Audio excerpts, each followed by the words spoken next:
conquer. So he's going to give you a twisted view of things.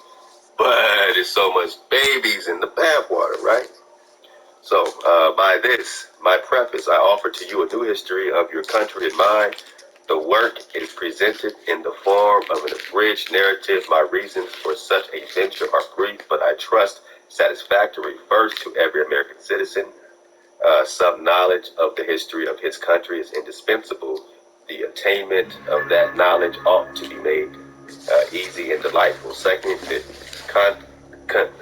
centennial of the Republic furnishes an auspicious occasion for the study of those great events which compose the warp and woof of the new civilization in the West. This book is intended for the average American.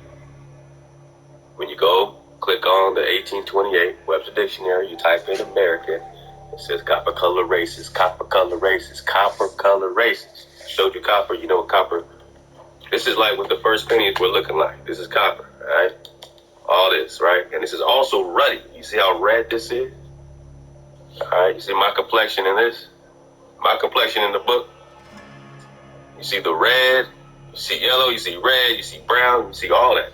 When Lex Will types in ruddy cow, you get ruddy cat. So they made this, you know what I'm saying, to let you know exactly what they found here.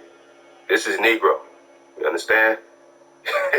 This is your race of specimen, right? Of seed, they're saying. Your seed, boom. You know what I'm saying? Lex Will dropped the black faces, not black faces. I was just watching it, but you know, races, black faces, something like that. And that goes hand in hand. So this book is intended for the average American. We know they're talking about not the copper color races, but later in the same definition, it says later applied to Europeans born here. So they stole the title and applied it to their children because they didn't even have the title European, or they know they weren't indigenous from Europe. They're not indigenous to Asia. So they don't mind dropping titles because they're hiding an identity. Once you say, well, where do I come from? And that's, you know, the hard truth, but it's the real truth. Don't you rather live in reality so that you can understand which way to go and make certain choices and choose up? So all that decide to choose up, come and choose up, but don't do it because, you know, you think, oh, let me go help these indigenous people. Let me go help these Israelites. You know what I'm saying? You know what I'm saying? Because I feel so bad. Nah, man, you choose up because it's the right thing. It's right. You get on the side of right so that when you meet your creator, you meet your maker, you can tell him you was on the right side. You chose up no matter what your ancestor did. All right? That's how you rock. You just choose up. You just choose order. You choose not to kill and steal. Read the commandments and tell me which one you disagree with. Honoring thy father and mother. Don't steal. What? Don't kill. What? Don't keep one day to vibrate as a community. To head above the firmament, to remember your energy, frequency, your vibration. What part of this do you disagree with? Coveting the neighbor's wife or adultery? Or what part do you disagree with? What part of those values do you not want in your moral community, your moral compass? And say, this is how we rock. This is order. And if y'all forget everything else, these 10 things will at least help you vibrate above the firmament and reconnect to the energy. What are you really fighting? You just fight the perception, the inception of what this religion twisting has done to anything connected to the biblios that they connected for you. But just go back to the root. Go back to the commandments that are found in Los Lunas, New Mexico, the Decalogue stones. Go back to the root that's found in your soil. Going back 1000 BC and prior. When you were rocking here, when you're vibrating at your peak. You dig? You're migrating back to your lands. So he says this book's intended for the average American. We know he ain't talking about you or me. For the man of business, who has neither time nor disposition to plod through 10 or 20 volumes of elaborate historical dissertation, for the practical man of the shop, the counter, and the plow, all this stuff. So clearly he's not talking about you, the American families, who this thing's for, or their version of the American family. And then we got a contents. Man, I don't want to flip it too hard. These pages are going to come out. I got to be careful with this. But here's the contents of chapter 1. So when I look at that, they're saying the Indians, their name, accounted for. This is all the stuff that's in chapter 1. Differences between them and the Asiatics. Okay. The origin of the Indian race is unknown. Again, I brought out the inquiry into the distinctive characteristics, that little thin book published in the Boston Society. Here's another one saying the same exact thing, separate publication, 1876. The history of the United States is so small.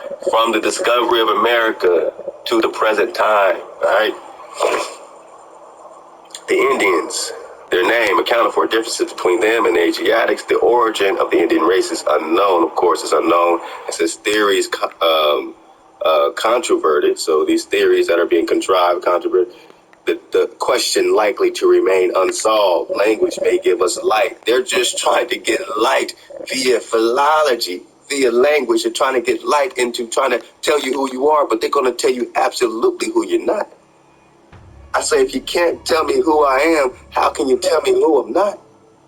Damn, that's another shirt. Rah-rah. I know you right there with it.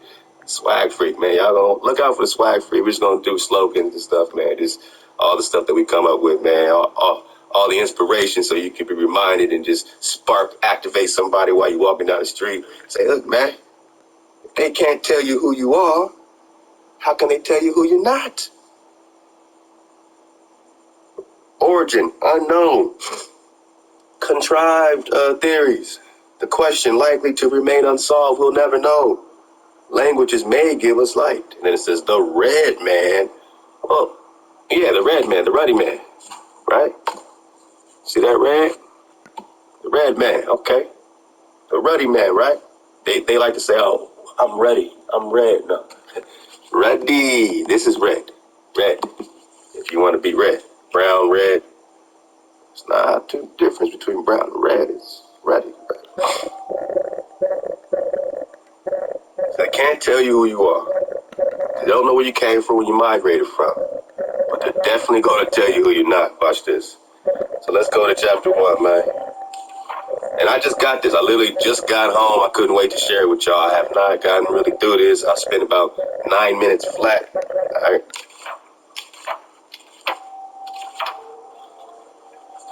I'm going to try to go fast, man. I mean, you know, I'm just going to try. Part 1. I'll let you get that first page. Hey, let us find the true good king, good king. Look, man, I don't know if there's a PDF on this, but this would be a great addition to your beautiful library. Everybody check out Let Us Find the Truth. Subscribe to Let Us Find the Truth. You can click the link right there on his homepage at Let Us Find on YouTube, you know what I'm saying, and go right into his library. You got a lot of stuff we dropping goes there. And again, I want to duplicate that, put it on 432 as well, so in case something happens to either, you know how they are. There's still a resource available in multiple locations. You know what I'm saying? That's the best we can do to work together. He has a wonderful chat room setup that I want to definitely duplicate his model that way too, so that we can actually, you know, maybe link our chat rooms. Who knows, man? So I think these are great ideas. What do you think, man? Definitely got to connect. So part 1. You ready? You ready? Here we go. A squeeze, man. A squeeze, man. My water. Somebody stole my water. All right, let's rock, man. Who needs water? Bang. Shit. All right. The primitive inhabitants of the New World were the red men called Indians. Wait, you don't know who we are, but we're the red men called Indians. All bullshit. We're not red men. We're not Indians. We know who we are, right?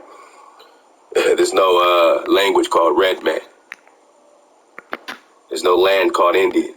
Unless you talked about the British Tea Company place that they renamed over there, which is not the name of that land either. So let's go.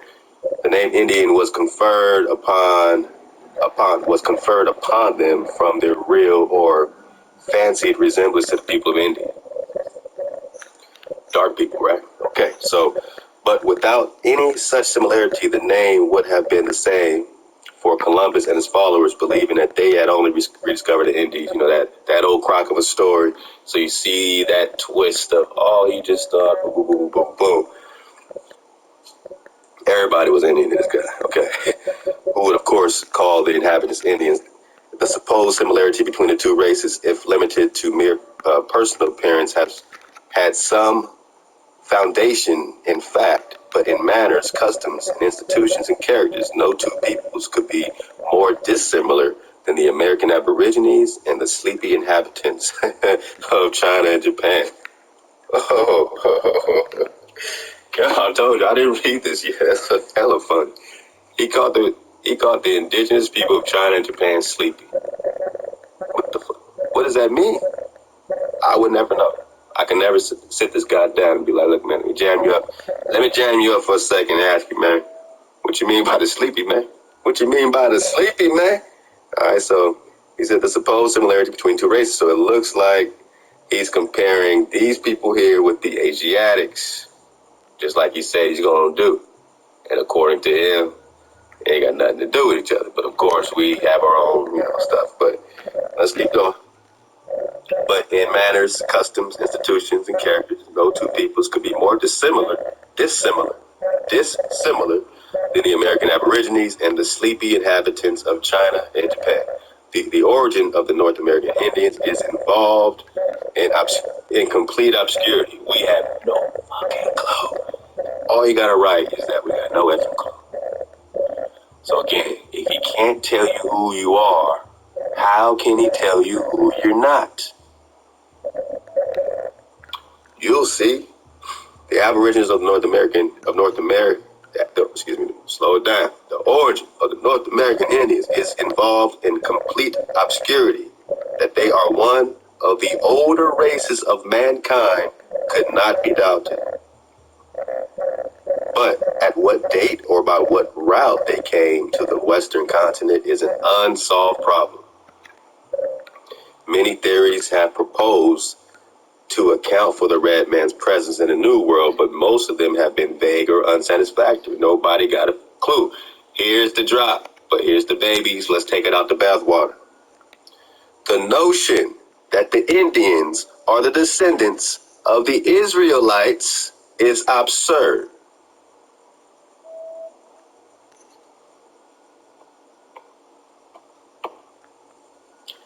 The half civilized, this is coming from someone who didn't know how to farm, didn't know how to do a lot of things that had to get learned somehow. They didn't know how to even do nothing with agriculture whatsoever. But according to this person, the descendant of those people, the half civilized tribes wandered from beyond the Euphrates should reach North America surpasses human credulity.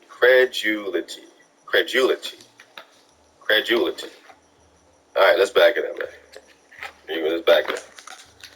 Many theories have been proposed. Let's back it up. The origin of the North American Indians is involved in complete obscurity. We have no fucking clue who these people are. That they are one of the